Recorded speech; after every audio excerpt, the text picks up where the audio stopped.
हम लोग सब खड़े होते और प्रभु की आराधना करते हैं। वो जीवित परमेश्वर है, वो हमारा उद्धार करता है और पवित्र और महान है। आइए पिता परमेश्वर प्रभु यीशु हम धन्यवाद देते और एक शुभ अवसर आप हमें दिए, तेरे नाम को ऊंचा करते। तू राजाओं का राजा, तू प्रभुओं का प्रभु, सर्वशक्तिमान परमेश्वर। धन्यवाद आपकी प्रेम, आपकी दया और आपकी करुणा के लिए। हमेशा तू हम लोगों से प्रेम रखता है, इसीलिए तू हमारी पापों को क्षमा किया है, हमें नया जीवन दिया है। आज हमें उस प्रेम की चिन्ह में बढ़ने में आप हमें मदद करो पिता। धन्यवाद देते हैं, यीशु मसीह के नाम से मांगते हैं, आमीन।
अपने हाथों को उठाकर उस परमेश्वर की महिमा करिए, क्योंकि वो आपसे प्यार करता है।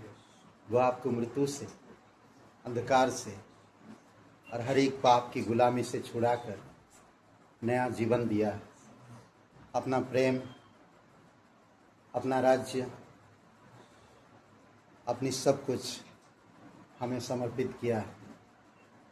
और क्रूस पर हम देखते हैं प्रभु यीशु मसीह हमारे लिए लहू बहाए, हमारी हर एक पापों का सजा बोल उठाया, दर्द सहा, अपमान सहा, निंदाएं सही और हम सभी को आज़ाद किया।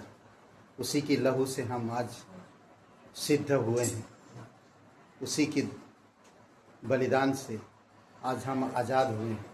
इसीलिए प्रभु तेरी महिमा करते हैं। धन्यवाद देते पिता, धन्यवाद देते प्रभु यीशु। मैं गाऊं हालेलुया, मेरे शत्रुओं के बीच में मैं गाऊं हालेलुया, अविश्वास के सामने मैं हालेलुया।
पवित्र पिता, हम धन्यवाद देते हैं तेरी आशीषों के लिए, तेरी उपकारों के लिए।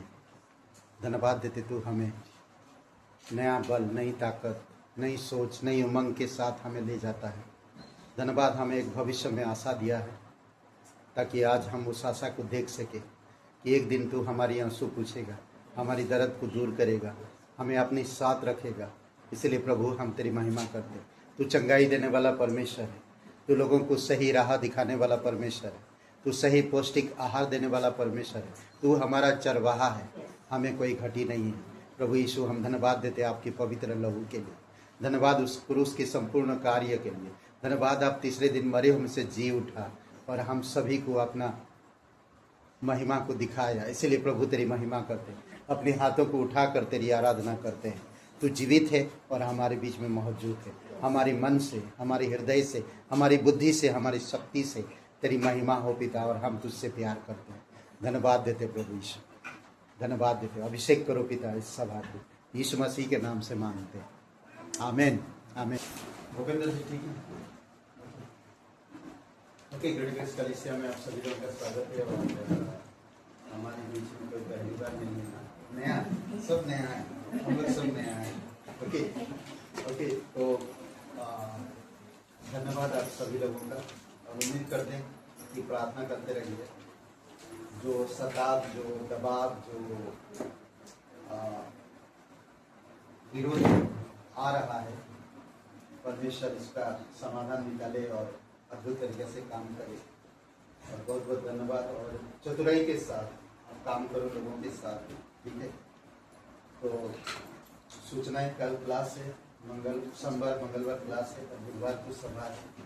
ओके, मंगलवार प्रार्थना है, उपवास प्रार्थना, तो आप सभी आ सकते 7 बजे से लेकर 8 बजे तक, ठीक है? और गुरुवार को क्लास है, ठीक है? और शुक्रवार को हम जय प्रकाश भूपेंद्र जी के घर में मिलते हैं। तो अगर आपको आना है वचन सुनने के लिए तो आ सकते हैं, ठीक है? बस इतना ही सूचनाएं हैं तो आप ले सकते हैं, ठीक है? आइए प्रार्थना करते हैं। पवित्र, महान और सर्वशक्तिमान परमेश्वर पिता, सारा आदर, सारा गौरव हम तुझे देते हैं। तू सच्चा है, तू अनुग्रहकारी, तू दयालु है, तू सर्वशक्तिमान परमेश्वर। तू हर एक मनुष्य का पापों के लिए क्रूस पर बलिदान, कब्र में गया और तीसरे दिन मरे में से जिए। तू जीवित है। धन्यवाद यीशु मसीह के नाम से मांगते हैं, आमीन।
मसीहा राजाओं का राजा।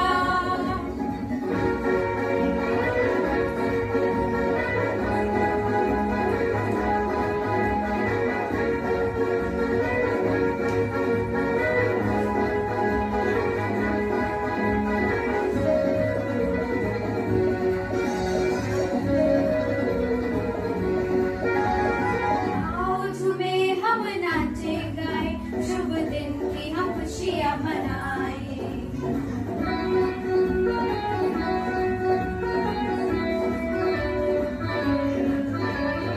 आओ झूमे हम नाचे गाए, शुभ दिन की हम खुशियाँ मनाए।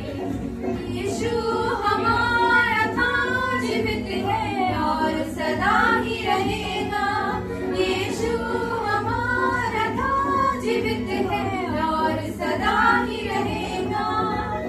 हालेलुया स्तुति गाए यीशु साथ जो हमारे, हालेलुया स्तुति गाए यीशु साथ जो हमारे, अब डरना किसी बात का। हालेलुया स्तुति गाए यीशु साथ जो हमारे, अब डरना किसी बात का। Hallelujah hallelujah hallelujah hallelujah hallelujah hallelujah hallelujah hallelujah hallelujah hallelujah. फिर से जी उठा मसीहा राजाओं का राजा। फिर से जी उठा मसीहा राजाओं का राजा। कांटों का सिर पर पहनाता आया यीशु राजा। कांटों का सिर पर पहनाता आया यीशु राजा। फिर से जी उठा मसीहा राजाओं का राजा। फिर से जी उठा मसीहा राजाओं का राजा। फिर से जी उठा मसीहा राजाओं का राजा।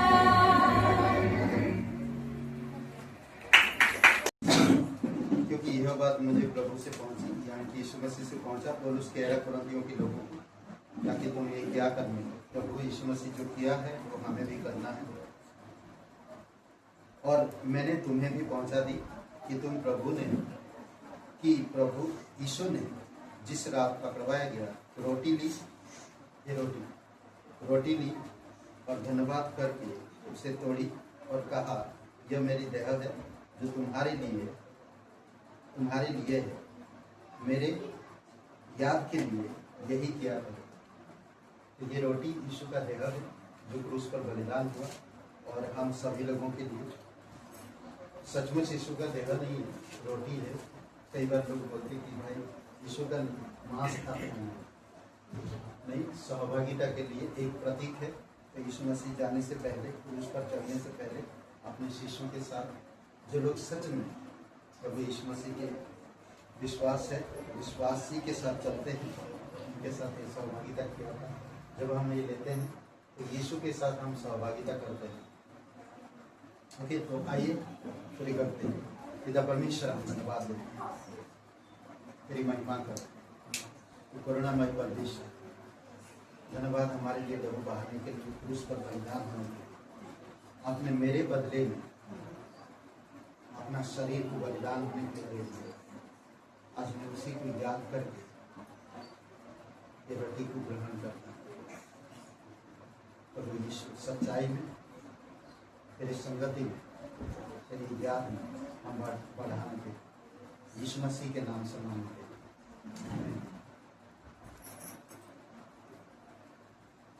ओके, फिर प्याला लिया, इसी रीति से उसने बियारी के पीछे कटोरा भी ली और कहा, यह मेरा कटोरा मेरे लहू में से नहीं बचा है, जब कभी पियो तो मेरे स्मरण के लिए यही किया करो।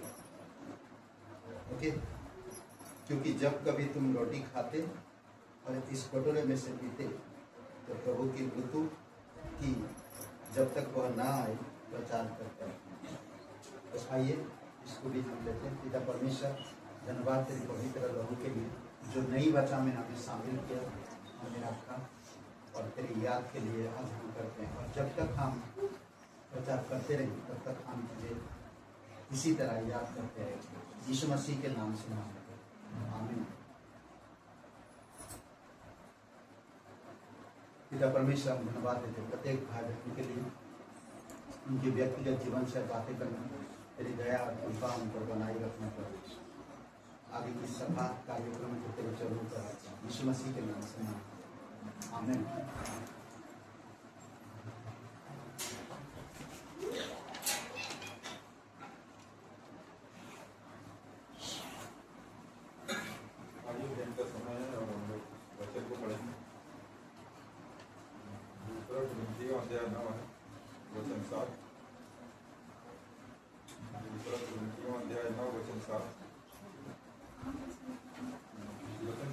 हर एक दिन जैसा मन में खाने वैसा ही दान करे, ना कुड़ कुड़ के और ना दबाव से, क्योंकि परमेश्वर हर्ष से देने वाले से प्रेम करता है। जैसा आप लोग जानते हैं कि सारे वचन में यही कहा गया है कि हर्ष से ही परमेश्वर के राज में दीजिए जो कुछ देना हो। बाइबल में दान का अर्थ केवल पैसे से नहीं है, बल्कि हमें उसके प्रेम, उसके उदारता को समझना चाहिए कि परमेश्वर किस प्रकार हमसे प्रेम किए और हमें दूसरों के साथ वैसा ही व्यवहार भी करना चाहिए।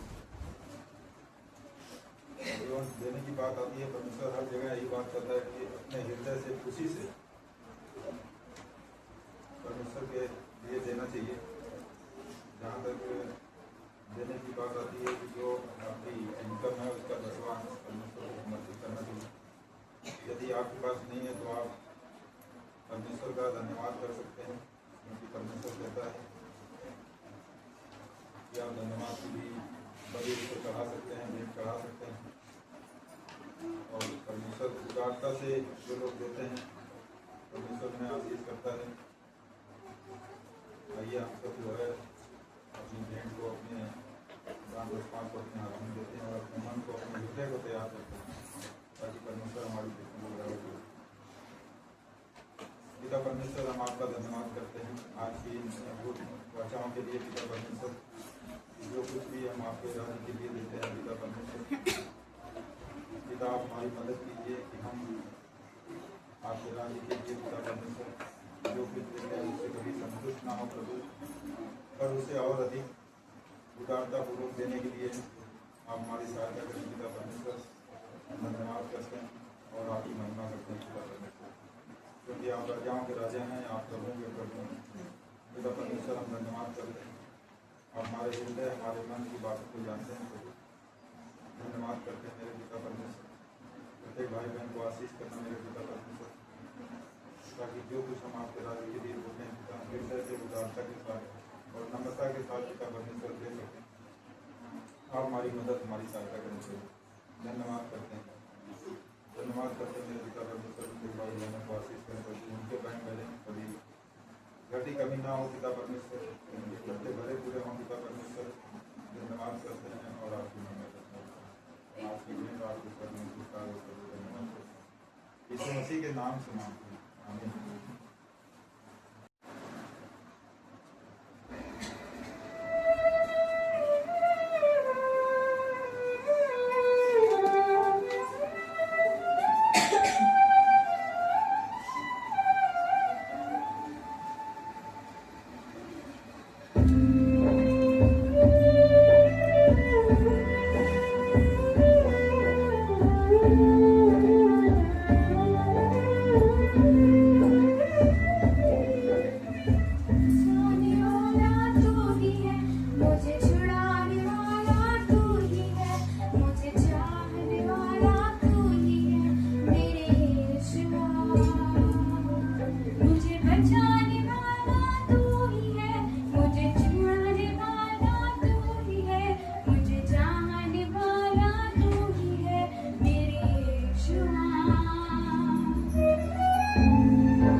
ओके, कोई एक जन बाइबल खोलिए और बाइबल से वचन एक पढ़िए।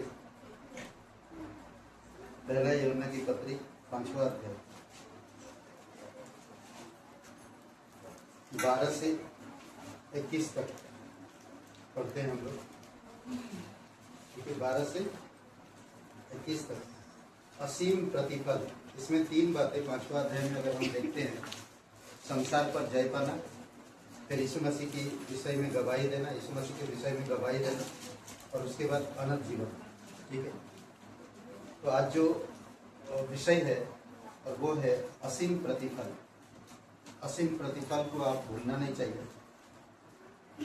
ओके, तो अब इसके विषय में हम लोग बात करेंगे, थोड़ा सा, ज़्यादा नहीं, मैं बहुत जल्दी ख़त्म कर दूंगा और फिर अपने अपने घर चले जाएंगे। ठीक है ना? तो कोई एक जन पढ़िए, खड़े हो जाइए और पढ़िए 12 से लेकर 21 तक।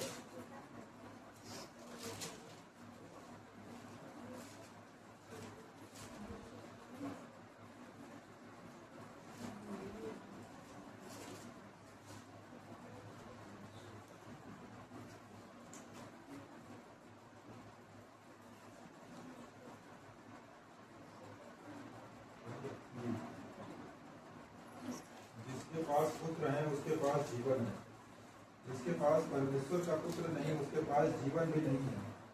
मैंने तुम्हें जो परमेश्वर के पुत्र के नाम पर विश्वास करते हो इसलिए लिखा है कि तुम जानो कि अनंत जीवन तुम्हारा है। और हमें उसके सामने जो हियाव होता है वह यह है कि यदि हम उसकी इच्छा के अनुसार कुछ मांगते हैं तो वह हमारी सुनता है। जब हम जानते हैं कि जो कुछ मांगते हैं वह हमारी सुनता है, तो यह भी जानते हैं कि जो कुछ हमने उससे मांगा वह पाया है। यदि कोई अपने भाई को ऐसा पाप करते देखे जिसका फल मृत्यु न हो तो विनती करे, और परमेश्वर उसके लिए जिन्होंने ऐसा पाप किया है जिसका फल मृत्यु न हो जीवन देगा। पाप ऐसा भी होता है जिसका फल मृत्यु है, इसके विषय में मैंने विनती करने के लिए नहीं कहता। सब प्रकार का अधर्म तो पाप है, परंतु ऐसा पाप भी है जिसका फल मृत्यु नहीं। हम जानते हैं कि जो कोई परमेश्वर से उत्पन्न हुआ है वह पाप नहीं करता, पर जो परमेश्वर से उत्पन्न हुआ है उसे वह बचाए रखता है और वह दुष्ट उसे छूने नहीं पाता। हम जानते हैं कि हम परमेश्वर से हैं और सारा संसार उस दुष्ट के वश में पड़ा है। हम यह भी जानते हैं कि परमेश्वर का पुत्र आ गया है और उसने हमें समझ दी है कि हम उस सच्चे को पहचाने और हम उसमें जो सत्य है अर्थात उसके पुत्र यीशु मसीह में रहते हैं। सच्चा परमेश्वर और अनंत जीवन यही है। हे बालकों, अपने आप को मूर्खों से बचाए रखो। जब परमेश्वर हम धन्यवाद देते हैं, आप इसको की महिमा करते हैं। तू सबसे जीनियस है बेटा, तेरे जैसा और जीनियस कोई नहीं है। तू हर एक चीज को संभालता है, ध्यान देता है और प्रोटेक्ट करता है। आज बहुत सारे लोग दावा कर सकते मैं जीनियस हूँ, पर है नहीं। बहुत सारे आज कह सकते हैं कि मैं जो खुशी में, जो आनंद में जो दूंगा तुम्हें, वो तुम्हारी परमेश्वर नहीं दे सकता, वो भी झूठा है। प्रभु यीशु, हम धन्यवाद देते, तेरा जैसा प्रेमी, तेरा जैसा जीनियस और कोई नहीं। तू सच्चा और जीवित परमेश्वर है। धन्यवाद देते, प्रत्येक हृदय आत्मा से बातें को यीशु मसीह के नाम से मांगते, आमीन। ओके, एक शब्द जीनियस ना, जीनियस कौन होता है? पार्ले जी खाने से, करेक्ट? पार्ले जी है घर में आप, तो आप सब जीनियस। कितनी अच्छी बात, करेक्ट? ओके, क्या टॉपिक क्या बताया मैंने? असीम प्रतिफल। ओके, असीम प्रतिफल। अगर यूहन्ना का पहला अध्याय में बहुत सारी चीजें आप देख सकते हैं प्रेम के बारे में ना, और बहुत से ऐसे चीजें हैं जो उसमें पा सकते हैं। प्रेम के बारे में, ज्योति में चलने के बारे में, संसार में प्रेम कैसे रखना, नया आज्ञा क्या है, मसीह विरोधी, हाँ, मसीह हमारा कौन है, कैसा सहायक है, आत्माओं को परखना, परमेश्वर के सन्मुख याम रखना, ओके, परमेश्वर की संतान कैसे बनना, एक दूसरे से कैसे प्रेम रखना, बहुत से ऐसी चीजें हैं जो आप देख सकते हैं और हम जान सकते हैं। ठीक है, एक चीज यहाँ पर हम ध्यान देंगे, ओके, जब आपका नया जन्म होता है तब आपके अंदर एक चिन्ह होता है, नई बनाए हुए हृदय का पहला चिन्ह होता है प्रेम। ओके, आपके अंदर पहला चिन्ह होता है प्रेम। हम अपना प्रेम कहां से प्राप्त करते हैं? क्या बोलते हैं? हम प्रेम कहां से प्राप्त करते हैं?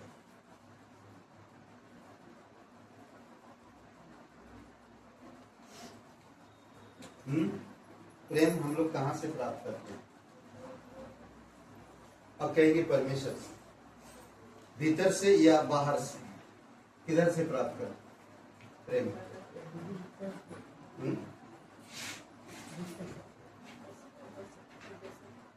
देखें, यही कंफ्यूज होते हैं हम लोग, भीतर से या बाहर से, ऊपर से या नीचे से, कहां से हम प्रेम प्राप्त करते हैं?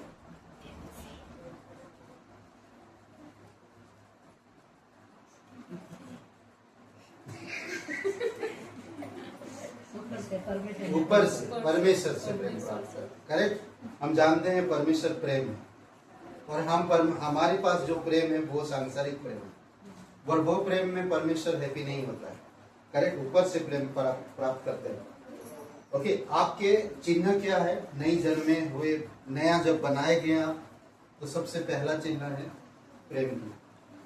दूसरा, आपको प्राप्त कहां से होता है ये प्रेम? क्या भीतर से? नहीं, ऊपर से आता है, ऊपर से आता है। ओके, परमेश्वर से, बुद्धि परमेश्वर से आता है, आनंद परमेश्वर से आता है, शांति परमेश्वर से आता है और मेल मिलाप का भी शक्ति परमेश्वर से आता है। देखेंगे तीन चीज, प्रेम, आनंद, शांति, ये तीन चीज परमेश्वर से आता है। करेक्ट, ओके, प्रेम की बातें इस किताब में कहता है यूहन्ना की पहला पत्री। हम प्रेम इसलिए करते हैं क्योंकि वो पहले प्रेम किया है। करेक्ट, और हम कैसे प्रयोग करते हैं इसका? प्रयोग करना सिखाए कहां पर? पहला कोरिन्थियों का 13 अध्याय खोलिए थोड़ा, 13 अध्याय और वचन 4। वहां पर कैसे प्रयोग करोगे? यहाँ पर कार्य करता है प्रेम, कार्य काम करता है। प्रेम धीरजमंद है। ओके, बाय द वे, यूहन्ना की किताब में प्रेम 48 बार प्रेम शब्द का प्रयोग किया गया। 48 बार। 48 कितना होता है? 48। ओके, 48 कौन सा ये में आता है?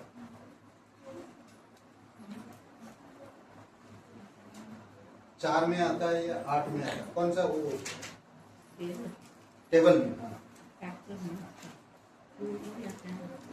टू में आता है? नहीं, टेबल, कौन सा टेबल में 48 आता है?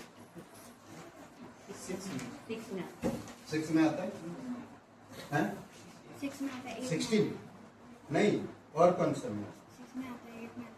8 में आता है? 8 में आता है? 2 में भी आता है, 6 में भी है, 4 में भी आता है। चलो 8 पकड़ते हैं। 8 बचपन है, 8 2 जा 16 जवानी, 8 3 जा कितना है? 24 शादी हो गया समय। करेक्ट, ये होता क्या? इसी में आपका जीवन है, इसी में ही आपका जीवन है। 32 जब होता है बच्चे, जिम्मेदारी आ जाती है, समझ रहे हैं? फिर आता है 40, संसार की भी जिम्मेदारी आ जाता है, आसपास की जिम्मेदारी आ जाती है। करेक्ट, फिर 48 बहुत सारे आप सोचने लगते, सामाजिक जिम्मेदारियां ना, घर की, परंपरा की तमाम चीजें आपके अंदर आ जाता है। बहुत सारे ऐसे चीजें आता है। फिर 48 के बाद कितना आता है? 55 या 56 बुढ़ापा। आप सोचोगे आप मेरा जीवन, तब आप क्या करेंगे? किसको किसको क्या देना है सब लिखेंगे, जोखेंगे, देखेंगे क्या है मेरे पास, क्या किया मैंने। फिर कितना आता है?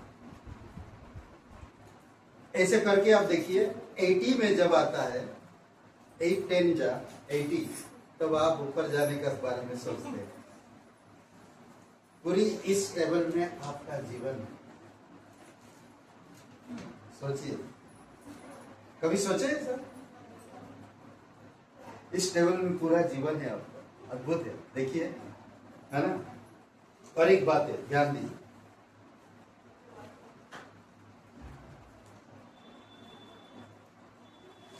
क्योंकि हम जिनसे प्रेम रखते हैं, भाइयों से जब हम प्रेम रखते हैं, तो हम क्या बोलते हैं, हम भाइयों से प्रेम रखते हैं, जो प्रेम तो वो जीवन प्राप्त, जीवन में रहते हैं, मृत्यु से पार होकर जीवन में रहते हैं, ठीक है। पर जो भाइयों से प्रेम नहीं रखते हैं, वो मृत्यु की दशा में रहता है।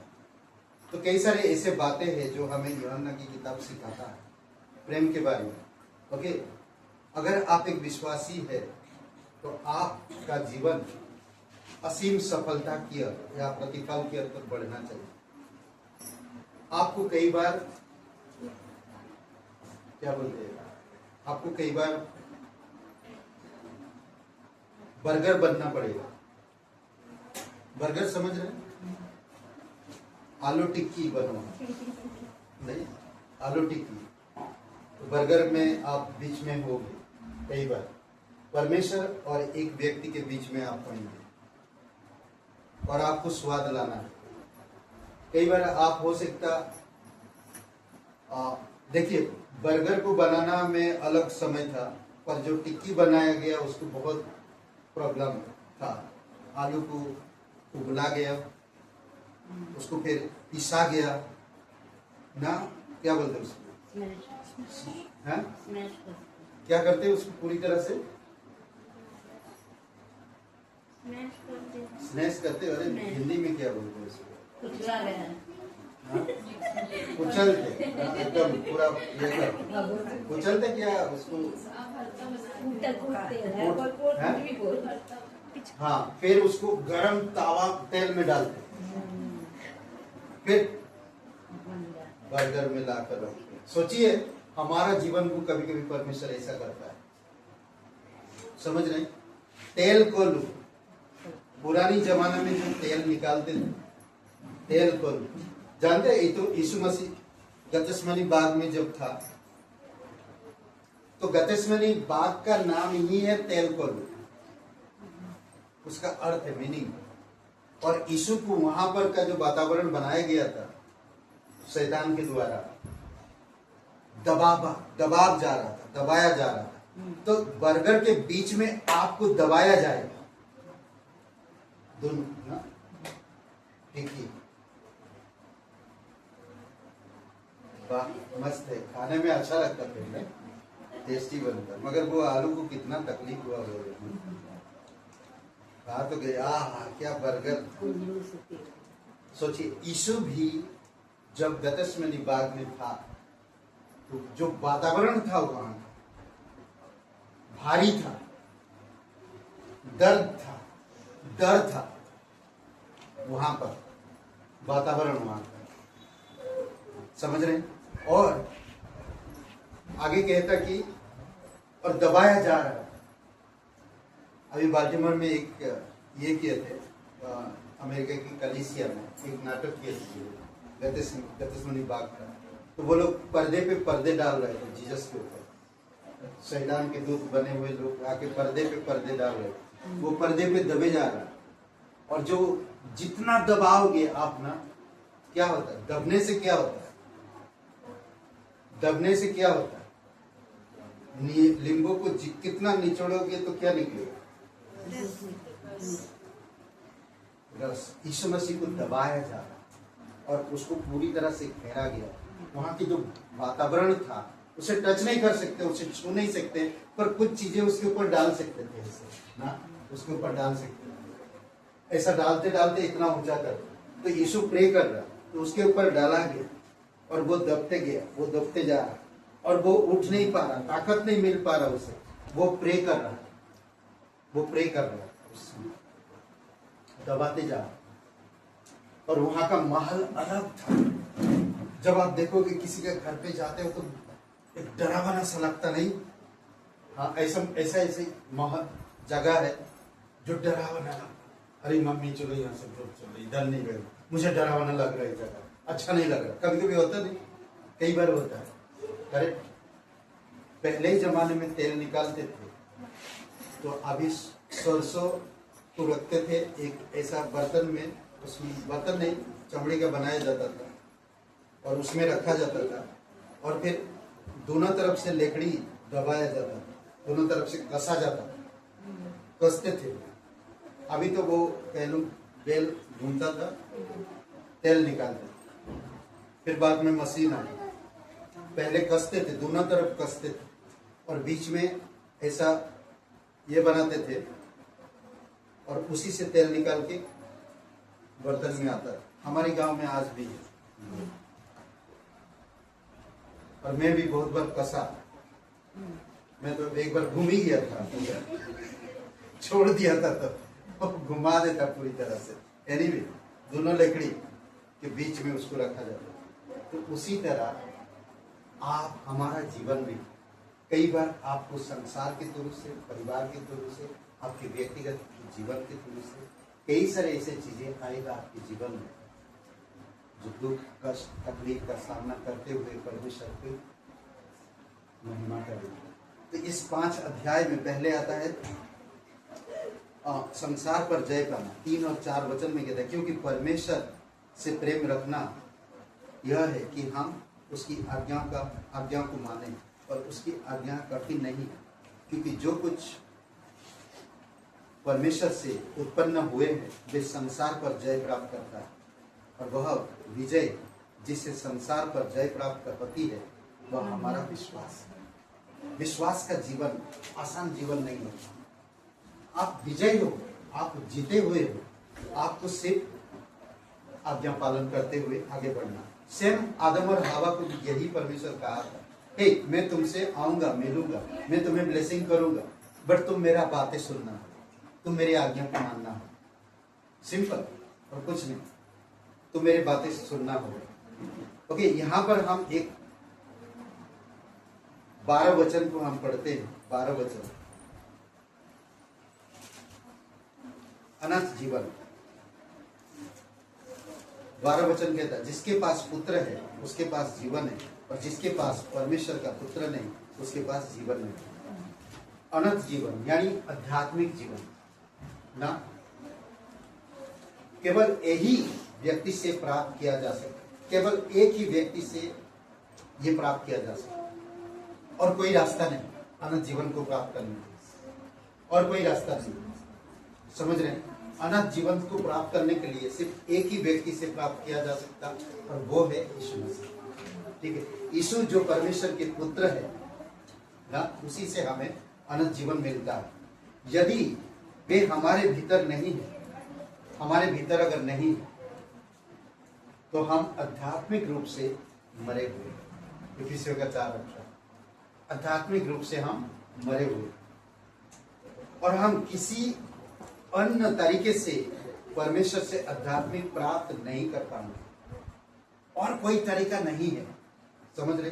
अनंत जीवन केवल यीशु मसीह ही देता है और कोई रास्ता नहीं और कोई तरीका नहीं और कोई रास्ता से हम अनंत जीवन नहीं प्राप्त कर पाएंगे यीशु के बिना। हम अगर परमेश्वर का प्रेम को दिखाएंगे, अनंत जीवन हम प्रेम नहीं प्राप्त कर पाएंगे। आपको विश्वास करना होगा, आपको समझना होगा, आपको जानना होगा। यूहन्ना 3:36 में यदि हम उसके एकमात्र स्रोत को ही अस्वीकार कर दे, एकमात्र स्रोत जब यीशु मसीह को इनकार कर दे तो हम सब चीजों को इनकार कर देंगे। समझ लीजिए मैं यीशु के बिना मैं बहुत कुछ कर रहा हूं, गरीबों को खिला रहा हूं, दान पुण्य कर रहा हूं, मेरे पास है, मैं कर रहा हूं, पर इन सब चीजों में लोगों के साथ अच्छा व्यवहार रख रहा हूं, बहुत खूबसूरत जीवन जी रहा हूं। सोचिए ये सारी चीजें अगर हमारे साथ है और यीशु ही नहीं तो ये व्यर्थ। समझ रहे हैं आप लोग? हालेलुया, सब लोग बोलिए हालेलुया, प्रेज द लॉर्ड। ठीक हो आप लोग? हाँ ना, नींद में है, निंद्रा में मत जाएगा, मैं भी चला जाऊंगा। ओके ओके,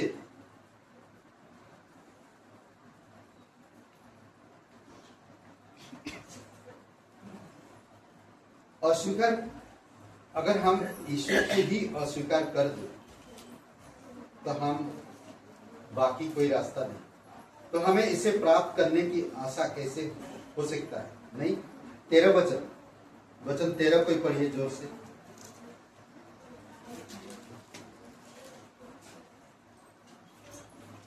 मैंने तुम्हें जो परमेश्वर के नाम पर विश्वास करते हो, ये लिखा है कि तुम जानो कि अनंत जीवन तुम्हारा है। ओके, मैंने तुम्हें जो परमेश्वर के पुत्र के नाम पर विश्वास करते हो, इसीलिए लिखा है कि तुम जानो कि अनंत जीवन तुम्हारा है।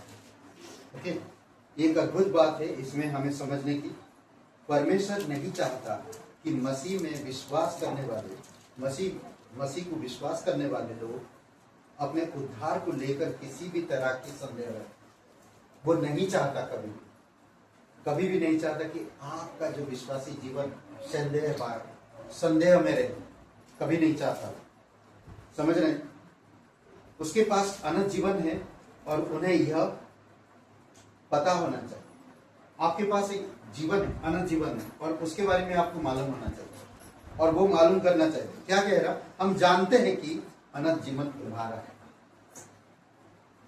तुम जानो कि अनंत जीवन तुम्हारा है। ये समझना होगा, ये जानना होगा। समझ रहे? कभी कभी हम लोग इन सब चीजों को ध्यान नहीं देते हैं।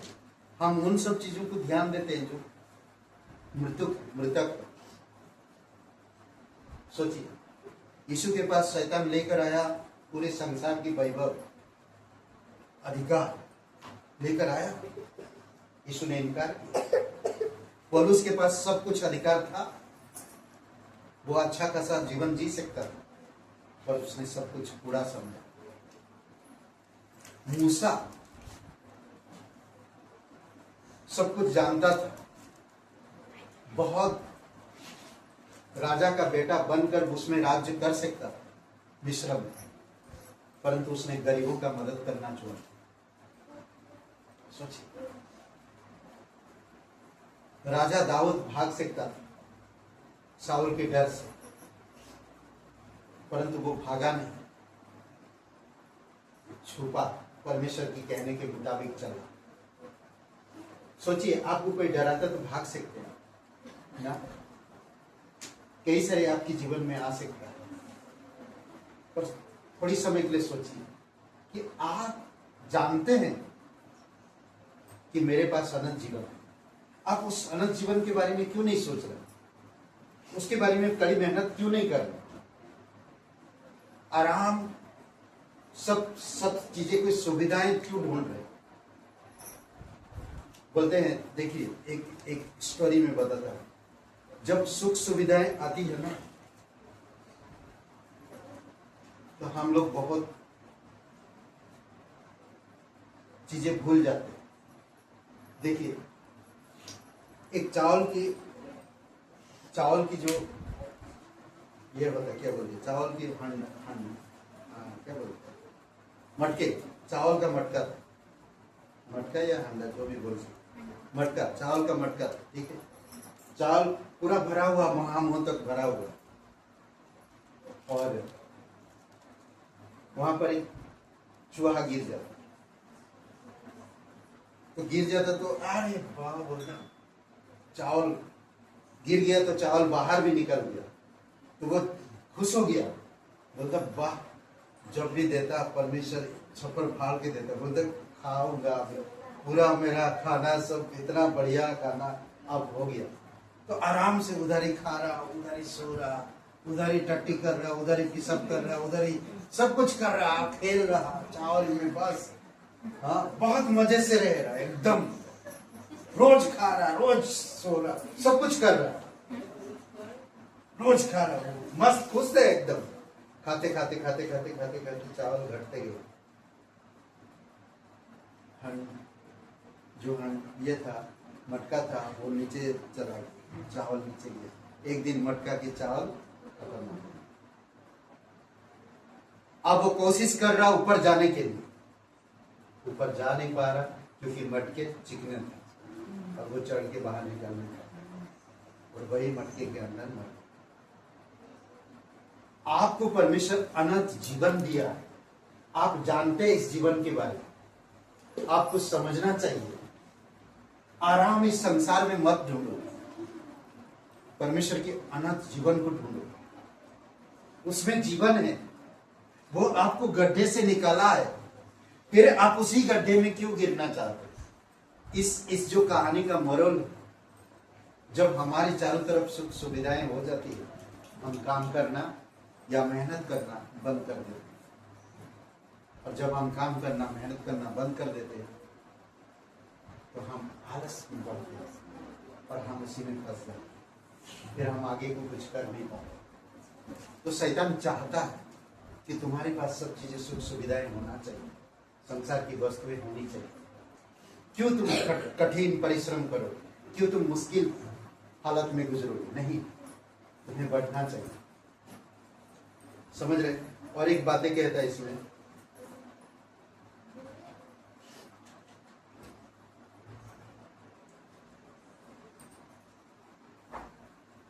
कहां पर था? 13 वचन। परमेश्वर चाहता कि हम संदेह नहीं करें, उसने यह पता होना चाहिए कि यह उसके पास है, अनंत जीवन उसके पास है। यही एक कारण है कि परमेश्वर ने यूहन्ना को यह पत्र लिखने के लिए प्रेरित किया। यही एक बात है कि लोगों को तू बता कि अनंत जीवन तुम्हारे पास है, उसके बारे में जानो, उसे अनजान मत रहो, उसे अनजान मत रहो। इसीलिए आप जितना वचन पढ़े यहाँ पर कम से कम 5 बार जानने और पहचानने के विषय में बात करें, 5-6 बार जानने और पहचानने के विषय में। क्या कहता? अनंत जीवन को जानो। 13 वचन में कहता अनंत जीवन को जानो। फिर 15 वचन में कहता जब हम जानते हैं कि जो कुछ हम मांगते हैं वह सुनता है, तो हम यह भी जानते हैं कि जो कुछ हम मांगते हैं उससे मांगा वह पाया। सोचिए, आप जानो ना। फिर हम देखते हैं 18 वचन में, हम जानते हैं कि जो कोई परमेश्वर में उत्पन्न हुआ है पाप नहीं करता। ओके।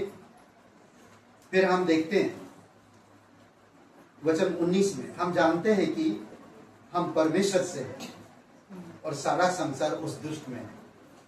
अगर आप जानते हैं हम परमेश्वर में हैं, परमेश्वर में शांति है, प्रेम है, आनंद है और सारा संसार दुष्ट में है, तो हम सांसारिक चीजों में इतना गहराई में क्यों सोचते हैं?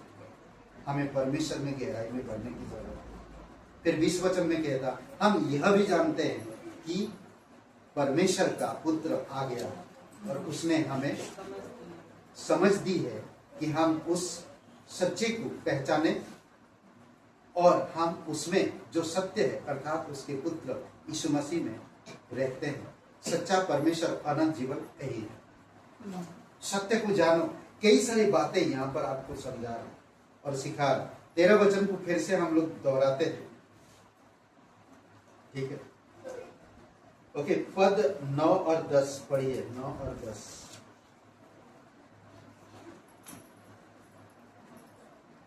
5वां अध्याय का 9 और 10। जब हम मनुष्यों की गवाही मान लेते हैं तो परमेश्वर की गवाही को उससे बढ़कर है, और परमेश्वर की गवाही यह है कि उसने अपने पुत्र के विषय में गवाही दी है। तो परमेश्वर के पुत्र पर विश्वास करता है वह अपने ही में गवाही रखता है।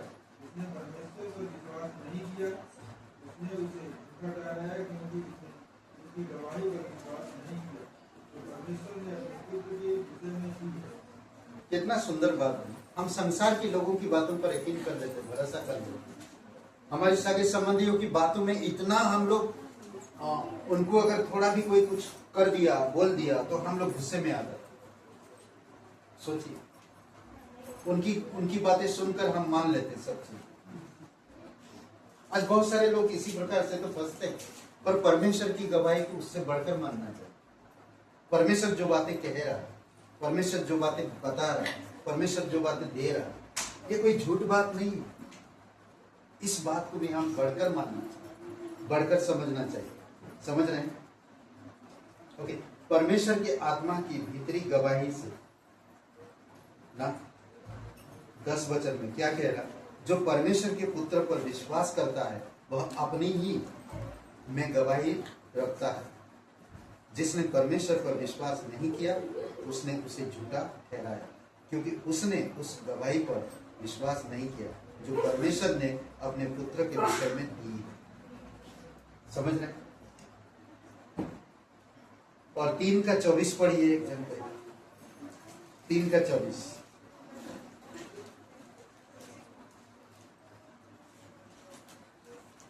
जो उसकी आज्ञाओं को मानता है वह उसमें और वह उनमें बना रहता है और उसी से अर्थात उस आत्मा से जो उसने हमें दिया है हम जानते हैं कि वह हमें बना रहता है। ओके, इसमें भी बोलता है हम जानते हैं वो हम में बना रहता है। क्या आपको पता नहीं आपके अंदर पवित्र आत्मा रहता है?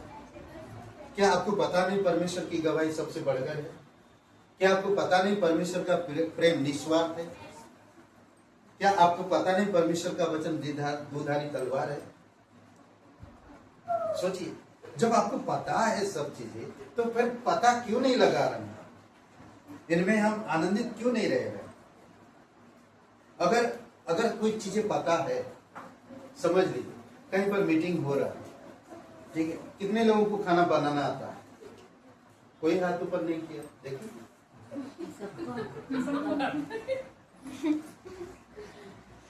कितने लोगों को खाना बनाना आता है?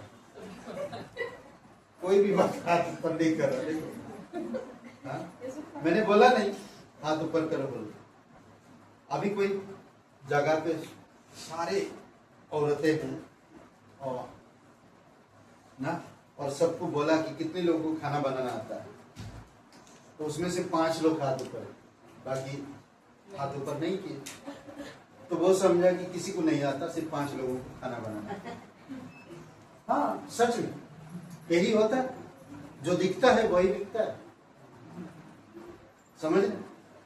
तो आपका स्वभाव, आपका चरित्र, आपकी जीवन से परमेश्वर की जीवन, परमेश्वर का प्रेम, परमेश्वर की अनुग्रह, परमेश्वर की चरित्र, वो सारी चीजें दिख रही है आपकी जीवन से। सिंपल, समझ रहे? और दूसरी बात, और एक वचन पढ़ते हैं, ठीक है? पाप की क्षमा के वादे पर भरोसा करने से, जो पाप की क्षमा के वादे पर भी भरोसा करना हो। 1 यूहन्ना का 1 अध्याय 7 से 9 वचन।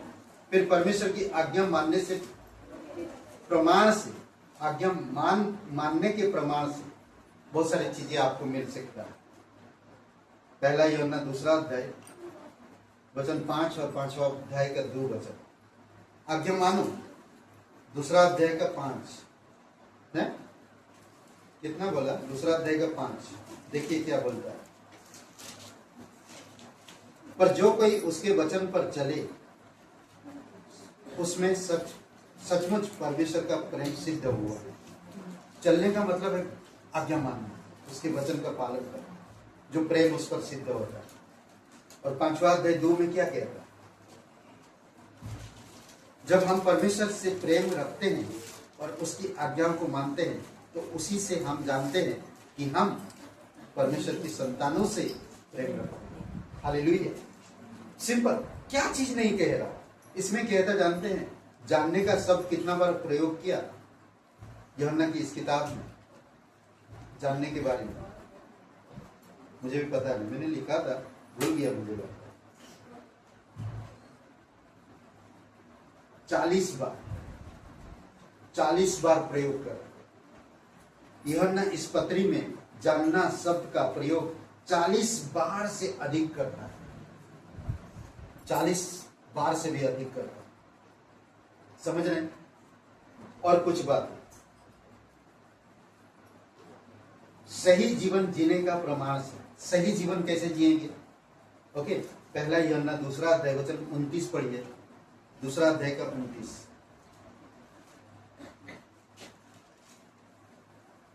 है आप लोग?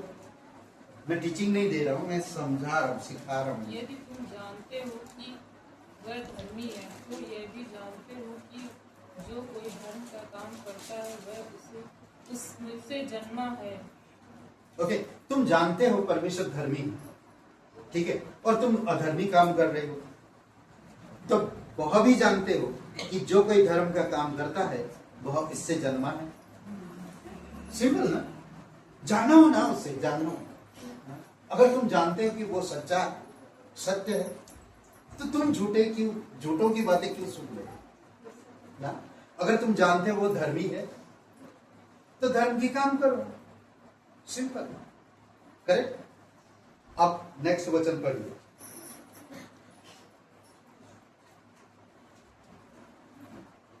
3:6। जो कोई उसमें बना रहता है वह पाप नहीं करता। जो कोई पाप करता है उसने न तो उसे देखा है और न उसको जाना। सिंपल, ना उसको जाना है। जो कोई उसमें बना रहता है वह पाप नहीं करता। Okay, simple. जो कोई पाप करता है उसने ना तो उसे देखा और ना उसको जाना। सिंपल। और इसको समझाने की जरूरत नहीं है। अगर मैं पाप कर रहा हूं तो मतलब उसका मतलब है मैं उसको नहीं जानता, मैं नहीं जानता। अगर मैं जानता हूं तो मैं पाप से डरूंगा, दूर रहूंगा।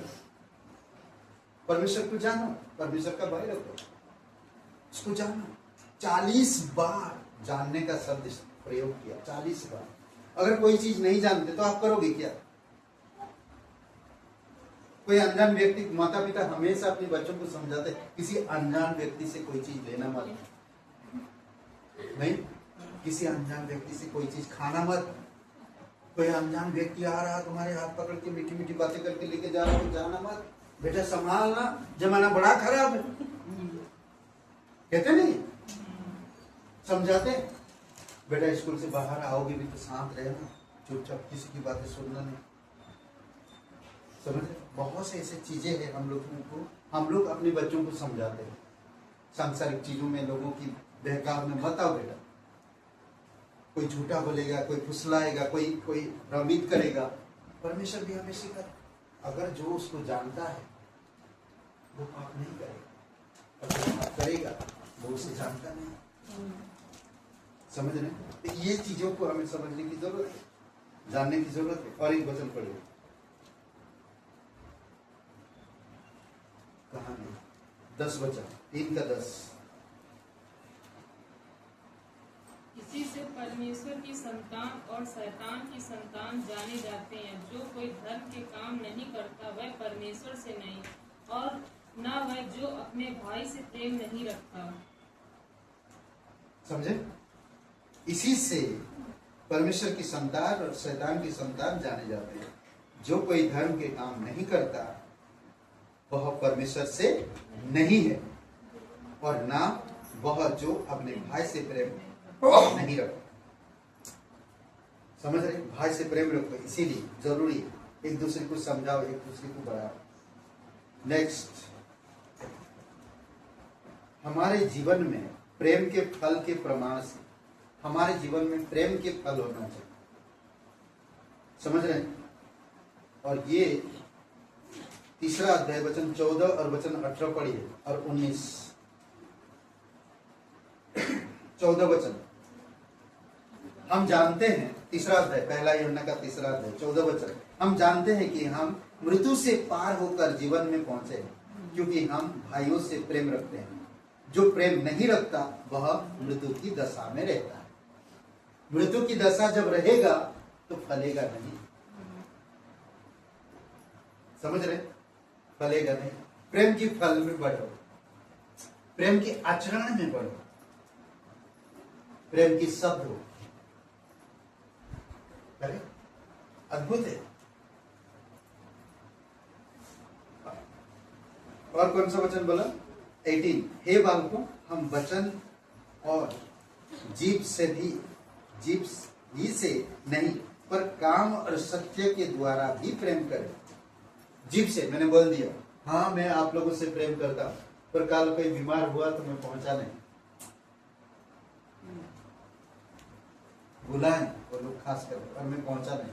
कितना दुख हुआ मार्था और मारियम को, करेक्ट? जब यीशु मसीह को पहुंचा नहीं, दुख हुआ। अगर प्रभु आप यहाँ होते तो मेरा भाई नहीं बनता। पर लड़ाई नहीं की, यीशु को छोड़े नहीं, तो यीशु वहां पर प्रतिज्ञा किया, अभी तुम उसे जिंदा देखो, वो जीवित ना। कई सारी चीजें होती,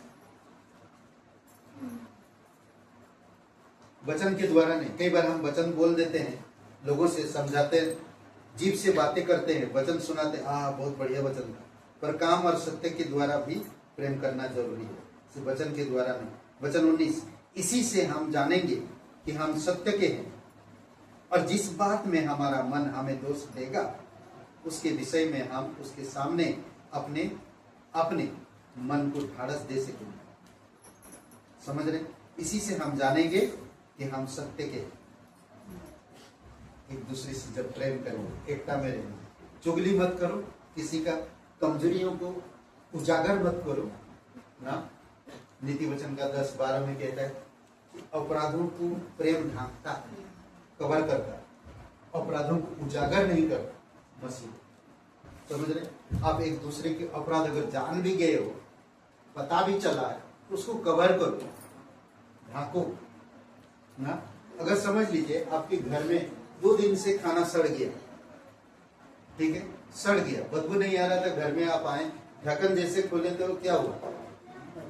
बदबू पहला, खुला ही रखोगे आप, क्या करोगे? तुरंत वापस कवर करोगे ना। जब आप खाने 2 दिन का बदबूदार खाने को बर्दाश्त नहीं करता, तो वो इंसान अगर गलत भी किया हो, तो आप अगर उसकी गलतियों को उजागर करोगे तो कैसे बर्दाश्त करेगा? सोचिए, यीशु मसीह बर्दाश्त किया, कई सारे लोगों की गलतियों को जानने के बावजूद भी कवर किया, कवरिंग की और प्रेम किया। आपकी सच्चाई से, आपकी वचन से, आपके प्रेम से, परमेश्वर की अनुग्रह से कर न कवर करो। यीशु मसीह माफ किया, हमने अपनी आंखों से देखा है गलत करते हुए। लोग ने कहा, यीशु ने लोगों की बात नहीं सुनी, यीशु ने परमेश्वर की बात सुनी, परमेश्वर की प्यार किया, परमेश्वर की इच्छा अनुसार उनके जीवन में काम किया। ऊपर को देख, ऊपर से बुद्धि है, ऊपर से ज्ञान है, तब वो इसका काम किया। समझ रहे हैं? बहुत इंपॉर्टेंट, बहुत जरूरी है।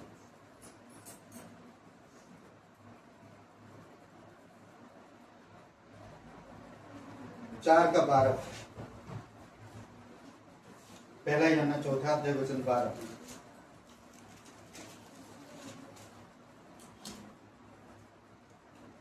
परमेश्वर को कभी किसी ने नहीं देखा। यदि हम आपस में प्रेम रखें तो परमेश्वर हम में बना रहे। हालेलुया। जब हम आपस में प्रेम रखते हैं तो क्या कह रहा कि परमेश्वर वहां पर बना रहे, क्योंकि हमने कभी किसी ने परमेश्वर को नहीं देखा। और परमेश्वर को हम कैसे प्रकट करेंगे? आपस में प्रेम भाव रखें। परमेश्वर वहां पर दिखेगा। अद्भुत है। हमें कभी किसी को नीचा नहीं दिखाना, कभी किसी के ऊपर जलन नहीं रखना, कभी किसी को नीचा या कमजोरियों को खुलना नहीं, कमजोरी से बाहर नहीं करना चाहिए, बल्कि हमें परमेश्वर में मजबूत बनाना चाहिए। फिर आगे कहता, तो परमेश्वर हम में बना रहता और उसका प्रेम हम में सिद्ध हो गया है। अद्भुत है ना? फिर उसका प्रेम सिद्ध हो रहा है। आपस में हम लोग जब रह रहे, परमेश्वर वहां पर है और उसका प्रेम हम में सिद्ध हो रहा है। कितनी अद्भुत है, कितनी खुशी की बात है, नहीं? अद्भुत है ये चीज। सोचिए, बेटा सिगरेट पी के घर आ गया, ठीक है, उसने बहुत सारी चीजें ट्राई किया था ताकि उसकी जो स्मेल वो ना आए, और ट्राई किया तो उसका स्मेल आ भी नहीं रहा। ओके, स्मेल आ भी नहीं रहा। उसने चिंगम खाया ना, सेंटा फ्रेश ना, क्या बोलते, माउथ फ्रेश नहीं आ रहा। पिताजी को पता नहीं चला, चला आ गया घर। पिताजी को पता नहीं चला, स्मेल से पता नहीं चला, पर उसका जो हाव भाव था उससे पता चल गया कि कुछ तो करके आया। समझ रहे? हमारा पिताजी तो हमारी रात दिन, हमारी गुप्त, हमारी सोच, हमारी दिल की बातें सब कुछ जानता है। करेक्ट? एवरीथिंग, हर जगह। हमारा भौतिक पिताजी हमारे हाव भाव से समझ जाता कि कुछ तो काम किया है। करेक्ट? सोचिए थोड़ी समय। पर हमारी स्पिरिचुअली परमेश्वर हमारी हर एक चीज जानता है। इसीलिए हमें परमेश्वर को हम देखा नहीं है, बट अगर हम परमेश्वर आपस में परमेश्वर के प्रेम में बने रहते हैं तो परमेश्वर वहां पर दिखा देता है और हम सिद्ध होते हैं उसके प्रेम में। अद्भुत है। यूहन्ना हमें सत्य के लिए कथन भी देते हैं, सच्चाई के लिए कुछ बातें कहता है जो विश्वास करने वाले को आश्वासन देता है। विश्वास करने वाले जो होते हैं उनको आश्वासन मिल रहा है। ओके, 4 अध्याय 4 और 15 पढ़िए। सर, पहला यूहन्ना का 4 अध्याय 15 वचन मिला? जो कोई यह मान लेता है कि यीशु परमेश्वर का पुत्र है, परमेश्वर उसमें बना रहता है और वह परमेश्वर है। ओके, जो कोई मान लेता है, ये आपके एक अद्भुत आश्वासन है। आप मानते हो, जो कोई यह मान लेता है कि यीशु परमेश्वर का पुत्र है और परमेश्वर उसमें बना रहे और वह परमेश्वर है। अद्भुत है। 5:1, जिसका यह विश्वास है कि यीशु ही मसीह है, वह परमेश्वर से जन्मा है, और जो कोई जन्म करने वाले से प्रेम रखता है वह उससे भी प्रेम रखता है जो उससे उत्पन्न हुआ। समझ रहे? अद्भुत है। यानी मैं थोड़ा और उद्धार का पूर्ण आश्वासन 3 बातों में निहित है। 3 बातों में उद्धार का पूर्ण आश्वासन 3 बातों में निहित है। पहला, या आधारित है, ठीक है। पहला, परमेश्वर का लिखित वचन, ठीक है। आपका उद्धार के आश्वासन इसी में, लिखित वचन में। दूसरा है विश्वास करने वाले की भीतरी अनुभव, अंदर से आप कैसे चरित्र रखते, कैसे शब्द, कैसे आप चाल चलन रखते, कैसे आप बातें करते हैं, उससे उद्धार साबित होता है। समझ रहे? तीसरा, उनके जीने और प्रेम करने के तरीके के बाहरी प्रमाण है। कैसे जीवन जीते हैं और लोगों से व्यवहार कैसे करते, प्रेम कैसे देते हैं, इससे प्रमाण है। समझ रहे हैं? यीशु मसीह में जीवन के प्रतिफल का वर्ण, ये 3 बातों में आप समझ जाएंगे कि आपका उद्धार की आश्वासन क्या है। यीशु मसीह में जीवन के प्रतिफल का वर्ण अंतिम पदों में किया गया, अंतिम पदों में। ओके, अनंत जीवन का निश्चय 5 अध्याय 13 वचन में। प्रार्थना की सामर्थ पहला यूहन्ना 5 अध्याय 14-15 वचन में।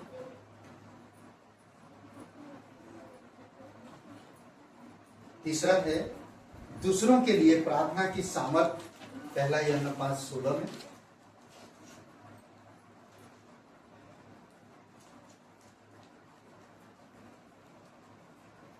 चार पॉइंट, विजय पहला यूहन्ना 5वां अध्याय वचन 18 में, और 5वां अध्याय 4 और 5 वचन, ठीक है।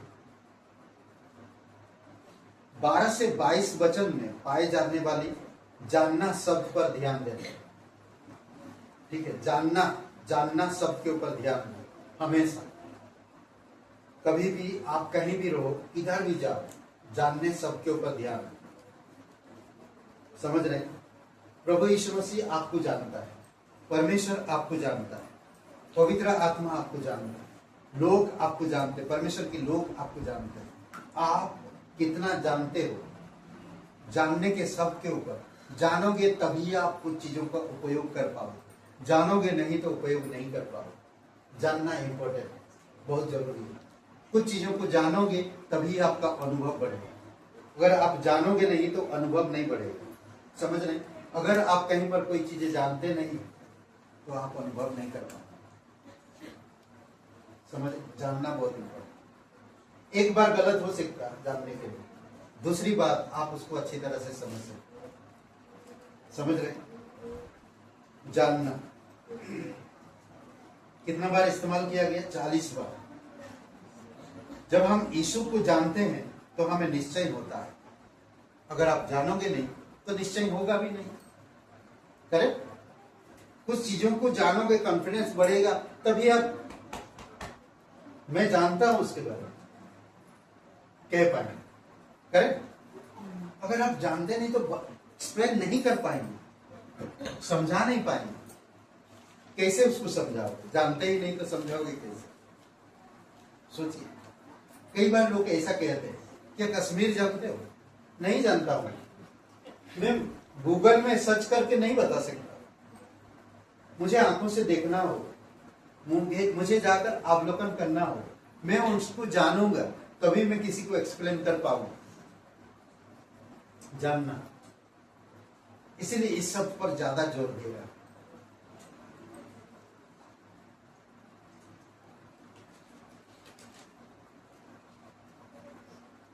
बोलते कि यूहन्ना इस पत्री में कितना बार? 40 बार जानने शब्द के बारे में कहा है। 40 बार। जानते हैं ये आपका जो मसीह जीवन की सिद्धांत से भी बढ़कर है। ये बात मसीहियत यानी कि विश्वासियों का सिद्धांत जो है उससे भी बढ़कर है। आप उसको जानो, बहुत इंपॉर्टेंट। जानना, प्रेम को जानो, धर्म को जानो, सच्चाई को जानो। देखिए कैसे परमेश्वर काम करेगा। हम सिद्धांत करते जा रहे हैं। जाना नहीं। जानना बहुत इंपॉर्टेंट है। ओके, अभी मैं कोई चीज खोल के दिखा दूंगा तभी आप जानोगे ना। अगर मैं पैकेट में ही रखूंगा, क्या है इसके अंदर, कौन सा कलर है, बताओ आप लोग। जानते हो? नहीं जानते। कौन सा कलर, क्या कलर, आसपास देखेंगे थोड़ा लिखा हुआ कलर होगा, क्या साइज होगा, क्या चीज होगा, बता सकते इतना है ऊपर जो बताया गया। करेक्ट? पर जब मैं खोल के दिखाऊंगा आप पूरी तरह से जानोगे, फिर मैं पैक करके आपसे कहूंगा आप बताओ कौन सा कलर है। अभी दिखाया कहाँ पास्टर जी? तब आप जान पाओगे कौन सा कलर है और क्या साइज है, क्या है उसके अंदर। आप छुएं, आप देखें, आप रहें, आप उठें बैठें और आप उसको अच्छा से अनुभव किए। अब आप उसको एक्सप्लेन करने में कोई प्रॉब्लम नहीं है। पहला अध्याय, पहला वचन, उस जीवन के वचन के विषय में जो आदि में था, आदि से था, जिसे हमने सुना और जिसे अपनी आंखों से देखा और जिसे हमने ध्यान से देखा, हाथों से छुआ, वह जीवन प्रकट हुआ है। भाई साहब, वही जीवन आया है भाई। मैं तुम्हें वही जीवन बता रहा हूं।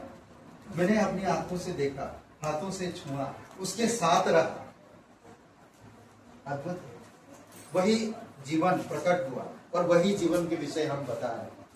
करेक्ट?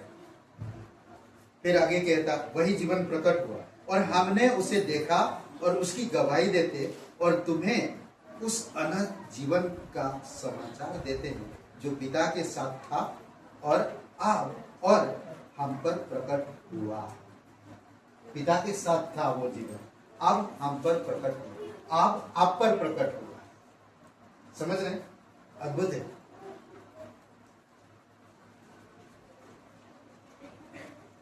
ओके, यह ऐसी बात है जिसे जान सकते हैं और अनुभव कर सकते हैं। जानना और अनुभव करना।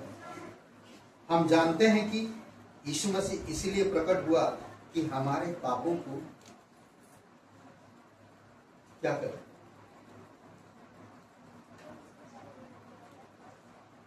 उठा ले। हम जानते हैं क्या कहे, दूर कर दे, हमारे पापों को उठा ले या दूर कर दे, इसीलिए वो प्रकट हुआ। हम जानते हैं कि हम मृत्यु से पार होकर जीवन में प्रवेश कर चुके हैं।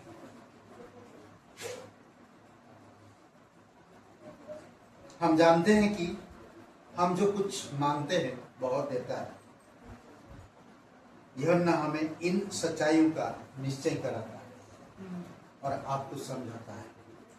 जब जानते हो यीशु ने अनंत जीवन, यीशु आपके पापों के लिए बलिदान है, तो हमें इन चीजों के बारे में कितना गौर करना चाहिए, कितना ज्यादा ध्यान देना चाहिए ना। बहुत इंपॉर्टेंट, बहुत जरूरी है। गौर करो, ध्यान दो इन चीजों के बारे में। जब आप ध्यान दोगे तभी परमेश्वर के अनुभव में बढ़ पाओगे। आइए प्रार्थना करें। पिता परमेश्वर, हम धन्यवाद देते हैं, आपकी स्तुति महिमा करें। करुणामय परमेश्वर, सारा आदर सारा गौरव हम तुझे देते। धन्यवाद देते, प्रत्येक भाई बहन को अभिषेक करो तेरी अनुग्रह में, तेरे प्रेम में, तेरी दया में, और आपको जानने में आप उनको मदद करो। जीवित और पराक्रमी परमेश्वर, धन्यवाद देते, सारा आदर सारा गौरव हम तुझे देते। धन्यवाद, हमारे पापों के बोझ को उठाया, क्रूस पर बलिदान हुआ, कब्र में गया, जिससे दिन जीव। जो भी कोई आज तेरा नाम लेता है, प्रभु यीशु, जो कोई आपको जाना है वो पिता को जाना है, जो कोई आपको देखा है वो पिता को देखा है, जो कोई आपको प्रेम की प्राप्त किया और प्रेम में चला तो पिता उसमें बना रहता है। धन्यवाद देते प्रभु यीशु, धन्यवाद देते पिता, तेरे जय जयकार महिमा कर।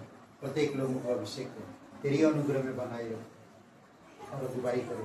धन्यवाद देते, जो लोग नहीं भी आए, कोई बीमार हो तो आप उनको छूना, उन्हें बल और शक्ति देना। धन्यवाद देते, धन्यवाद देते प्रभु यीशु के नाम से मांगते हैं, आमीन।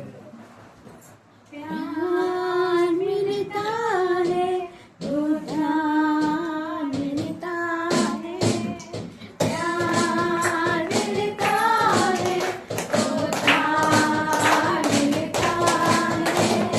बेचैन दिल को करार मिलता है, बेचैन दिल को करार मिलता है।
सर्वशक्तिमान परमेश्वर पिता धन्यवाद है। सारा आदर सारा गौरव उनके लिए प्रत्येक लोगों को चुनो बल और शक्ति को प्रेम में धार्मिक करने के सच्चाई में हमारे जीवन में और आपको जाने प्रेम किया है जान सके सच्चाई किया है जान सके अनंत जीवन किया है जान सके प्रभु यीशु आप मदद दयालु और करुणामय परमेश्वर प्रत्येक लोगों को अभिषेक करो दया